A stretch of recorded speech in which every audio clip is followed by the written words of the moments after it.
Wow, Robert Kiyosaki ni umwanditsi nyabaki, ni umwanditsi w'umujapone amerika yagiye agaragara cyane mu bitabo nka Entreprise du 20e siècle, Cadre de cash flow, Père riche Père pauvre.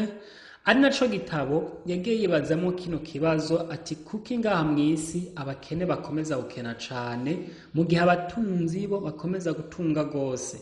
Kubera iki ngaha mw'isi ushobora gusanga hari abantu bakoresha ingufu nyinshi gusumbya abandi, bakoresha umwanya munini gusumbya abandi, ariko ugasanga ntibari mu batunzi ba mbere ku isi. Kubera ko ushobora gusanga hari umuntu azinduka ijoro agiye gukora akazi k'inguvu agakora umwanya muremure, ariko ugasanga uwo muntu ntari mu batunzi bakomeye ku isi. Uyu mwanditsi yagerageje kutwereka ico bivako ko ari uko burya ngaha mw'isi ngo dufise inzira zine zo kwinjiza amafaranga. Muri izo nzira zine zo kwinjiza amafaranga, umwe wese muri twebwe afise inzira asanzwe arimwo. Yaratwese inzira ya mbere yabo bitwa ba employé, aba n'abasalarié, ni babandi bakorera imishahara iza buri kwezi. Yaratweretse ko umu employé ni umuntu atanga umwanya kugira ngo yinjize amafaranga. Umu employé ni wa wundi atanga umwanya kugira ngo aronke amafaranga, canke agatanga inguvu kugira ngo aronke amafaranga, canke agatanga diplome canke ubumenyi afise kugira ngo yinjize amafaranga. Ni ukuvuga ngo bosi niba utamuhaye uwo mwanya wawe canke ngo umuhe izo nguvu zawe canke ubwo bumenyi bwawe ufise, nawe nta mafaranga aguhereza. Uzurabe uzosanga no ku kazi iyo ucerewe umushahara wawe barawukata. Uzosanga no ku kazi nta mwanya mbese wawe uba ufise ku buryo bavuga ati ngiye gusura umuntu agwaye, ngiye muri mariage y'umwana, umwanya wose baba barawuranguye, wemere gusaba uruhusha nyirango. Uyu mwanditsi yarerekanye uburyo ati ni twakomeza gufata umwanya wacu twakomeza tuweshanja n'umushahara, ati ntituzigera dutunga na rimwe mu buzima bwacu. Ati kuko umushahara, ati niba koko umushahara ari cyo kintu conyene ukuramo amafaranga, menya neza ko uri ku ntambwe ya mbere igana ku bukene. Turi kumwe? Umushahara ngo si ikintu caremewe kuduteza imbere. Izi ni zini nyandiko abandi banditsi bagiye barandika. Umushahara si ikintu caremewe kuduteza imbere, ahubwo umushahara ni ikintu caje kugira ngo kidufashe gukemura ibibazo tugira mu minsi 30. Iminsi 30 iheze twama turobirije kongera gukora kandi kugira ngo tugume turonka wa mushahara kandi. Niyo mpamvu Robert Kiyosaki yarerekanye kano gacapo k'imbeba, arerekana ino mbeba yaguye mu mutego, yaguye mu kamashu k'amafaranga. Ino mbeba niyakomeza ija mbere iraza gufatwa, nishaka no gusubira inyuma kandi iraza gufatwa. Ayabigereranije niki, uzosanga uno munsi ubuzima abantu benshi tubayemo turarindira iminsi 30 kwihera tugahembwa. Tumaze guhembwa tuja muri consommation. Ni hamwe usanga umuntu yishura inzu, akishura amatara, akishura amazi, rasiyo, amashuri y'abana, noneho byamara guhera aciyongera kwiruka kandi agasubira mu kazi kugira ngo arabe ko yokongera kuronka uwundi mushahara.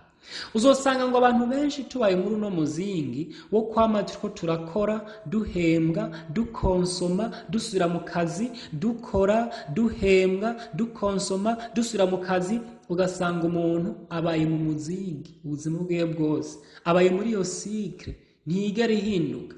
Mbese uyu muntu ntashobora kuvuga ngo aheba akazi, ntafise aho yoja, kandi akazi kiwe naho akabandanya nta gishasha. Turi kumwe? Nta gishasha. N'ahandi rero uzosanga umuntu no munsi ahembwa ibihumbi 500 mu myaka 5 iri imbere, ayo mafaranga bataca mu mariye, kuko uko ibintu biduga uzumva ngo ibitoro vyaduze, indya zaduze, ibintu byose vyaduze, ariko umushahara wo ntiwigera uduga habe namba. Uzosanga rero iyo umuntu ahembwe amafaranga abategerejwe n'ibintu byinshi. Nico bavuga ati umushahara n'amafaranga winjiza inshuro 12 mu mwaka, n'amafaranga winjiza inshuro imwe mu minsi 30. Ayo mafaranga aza gusanga warayateguriye byinshi, ari nayo mpamvu si bose bagirirwa amahirwe y'uko umushahara ukemura ibibazo byo mu minsi 30, ahubwo abenshi usanga binjiye no mu madeni. Yarekanye umugugira kabiri wawo bitwa aba self employed. aba self employed cyangwa se abantu bafise ama business yabo.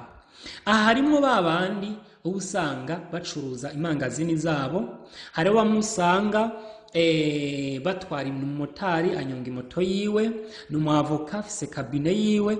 Aba bantu nabo nubwo nabo binjiza amafaranga ariko basaba ko batanze umwanya kugira ngo baronke amafaranga. Niba usenga dimanche nkaza aho gushorera wagiye gusenga, ubwo nta mafaranga winjiza, nja gushorera undi mugenzi wawe, amafaranga baguciza, bigusaba ko uri ngaho kugira ngo winjize amafaranga. Yarerekanye uburyo uyu mugwi wa kabiri si ivyo gusa, ahubwo aba n'abantu usanga bakora ibintu bidakeneye gukora abantu benshi. Nk'urugero, urabona mbere abantu bacuruza amayinite wasanga ari bake cyane, ariko uno munsi abantu bacuruza amayinite barabaye benshi, ku buryo kera naho uramenya amazina y'abantu bacuruza ibirayi, ibiharage, ariko uno munsi sinoba nkibamenya uko baragwiriye. Kandi uko muri ubwo buzi bwabo bugwiramwo abantu, niko inyungu zabo zigenda zirasubira hasi. Wasanga bwa mbere umuntu yarashobora guhera kuri yarashobora gutangura adandaza amashashi, akazocuruza ivyema, agatembereza imikate, akazoja muri botike, akaja ku mangazini agatunga. Ariko no munsi ntibikunda kuko abantu babikora baragwiriye.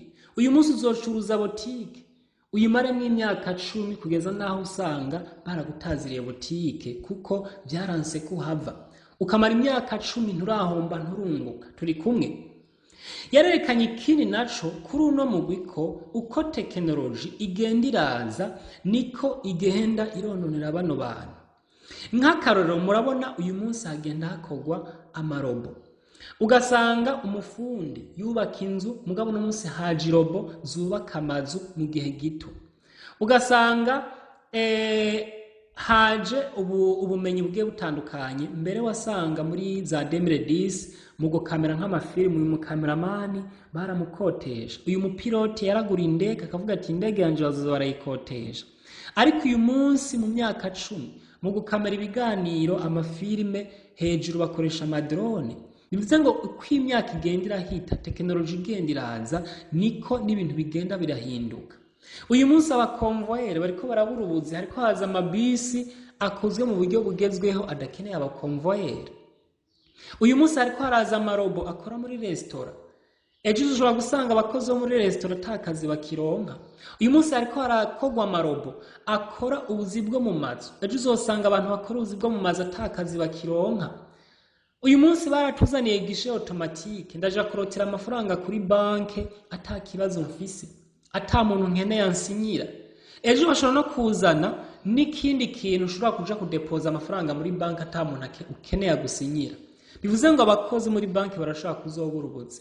Uyu munsi bariko barazana amarobo ushobora gusanga akora mu mavuriro n'ahandi hatandukanye. Hamurabona mu bibuga vy'umupira, iki kirobo mubona ngaha kirashobora gusifura umupira ugahera. Bivuze ngo iyi migwi ibiri Robert Kiyosaki yaragereje kutwereka uburyo ariyo migwi ihurumbirwamo abantu benshi cyane, niyo migwi abantu benshi birukira. Nubwo unamenga nta amafaranga yarimwe ariko agenda hera, niyo migwi abantu benshi birukira, aho uzosanga ku isi yose iyi migwi ibiri irimwe ibice 95% by'abantu bagize isi. Mu yandi majambo wogira ngo nk'isi yose hafi nka yose irimwe ino migwi ibiri. Ariko ngo ikibabaje gusumba ikindi nuko ngo ino migwi uyisangamwe ibice 5% by'ubutunzi bugize isi. Abantu botegereje ko bariko barasangira ibice 95% by'ubutunzi bugize isi, ariko bariko basangira ibice 5% by'ubutunzi bugize isi mu gihe hari 95% y'abantu bagize isi. Mu yandi majambo abantu benshi barahagiye, ubutunzi nabwo bahura bwisohokera. Kubera iki? Abantu benshi usanga bahurira hano hantu biterwa n'impanuro abana bahabwa. Muri kino gitabo uzobonamo ko guhera mu 1945 muri uwo mwaka